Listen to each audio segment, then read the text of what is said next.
Hi guys, good morning. Welcome back to today's vlog.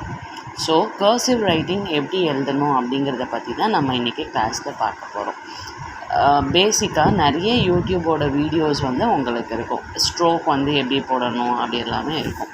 நம்ம இப்போ stroke பற்றியெல்லாம் பார்க்க போகிறதில்ல, பட் பேசிக்காக எப்படி வந்து எழுதணும் அப்படிங்கிறத பார்க்க போகிறோம். ஃபஸ்ட்டு வந்து கர்சிவ் ரைட்டிங்கில் ஸ்மால் லெட்டர் பற்றி நம்ம இன்றைக்கி பார்க்க போகிறோம்.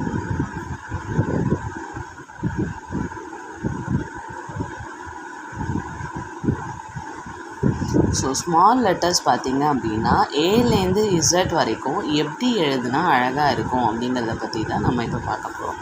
ஸோ பேசிக்காக நம்ம லெட்டர் எழுதும் போது எல்லாமே எப்படி ஸ்டார்ட் ஆகணும்னா இந்த மாதிரி ஒரு ஸ்ட்ரோக்கோடு தான் நம்ம வந்து ஸ்டார்ட் பண்ணணும். ஃபார் எக்ஸாம்பிள் இங்கே பாருங்கள், இப்படி போட்டு ஏ, ஸோ லைக் அதே மாதிரி மறுபடியும் ஒரு கோடு போட்டு பி.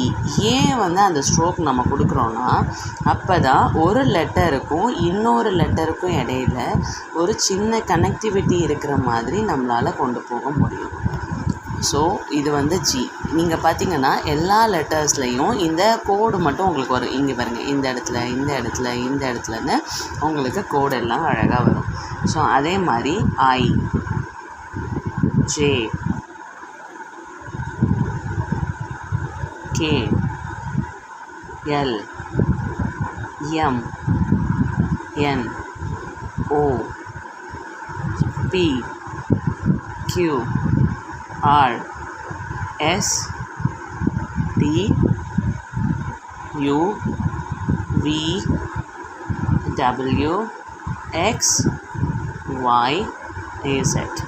ஃபஸ்ட்டு இந்த ஏபிசிடியை முதல்ல நம்ம ப்ராக்டிஸ் பண்ணிட்டோம் அப்படின்னா, ஃபார் எக்ஸாம்பிள் இப்போ இங்கே நான் என்ன பண்ணியிருக்கேன், ஒரு ஆப்பிள் அப்படிங்கிறத வந்து நான் எழுதுகிறேன்னு வச்சுக்கோங்களேன். இது வந்து நம்ம நார்மலாக எழுதுறது. ஸோ இதே வந்து கர்சிவ் ரைட்டிங் வச்சு எழுதணும் அப்படின்னா இங்கே நான் ஏ எப்படி போட்டிருக்கேன், இப்படி ஒரு லைன் போட்டு இப்படி போட்டிருக்கேன்னா இப்படி வந்துடும். அடுத்தது இங்கே பி எப்படி போட்டிருக்கேன், இங்கே பாருங்கள். அதே இந்த இடத்துல இந்த எண்டிங் ஆகிறது அடுத்த லெட்டரோட என்னவாக இருக்கும் அப்படின்னு கேட்டிங்கன்னா கனெக்டிவிட்டியாக இருக்கும். ஆப்பிள் அப்படின்னு எழுதணும். ஃபார் எக்ஸாம்பிள் பேட், பேட்டில் பி எப்படி போட்டிருக்கோம், நம்ம இப்படி போட்டிருக்கோமா. ஸோ அடுத்தது ஏ வந்து இப்படி வரணும், பேட். அடுத்தது வேறு என்ன, வேறு ஏதாவது ஒரு லெட்டர் எழுதலாம், ஆக்ஸ் அப்படின்னு வச்சுக்கோங்க. இப்படி போட்டு இப்படி. ஸோ லெட்டர் எழுதும் போது கை எடுக்காமல் எழுதணும். இன்னொரு விஷயம் கவனிக்கணும். இப்போ இந்த லெட்டர் பார்த்திங்களா, நான் எங்கேருந்து இந்த லெட்டரை ஸ்டார்ட் பண்ணியிருக்கணும் அது எல்லாமே ஒரே சைஸில் இருக்கும் போது தான் நம்ம எழுதுகிற ஹேண்ட் ரைட்டிங் அழகாக இருக்கும். ப்ராக்டிஸ் பண்ணுங்கள். கண்டிப்பாக என்னங்கிறத கமெண்டில் சொல்லுங்கள். உங்களோட எல்லா டவுட்ஸும் கிளாரிஃபை பண்ணுறேன். தேங்க்யூ.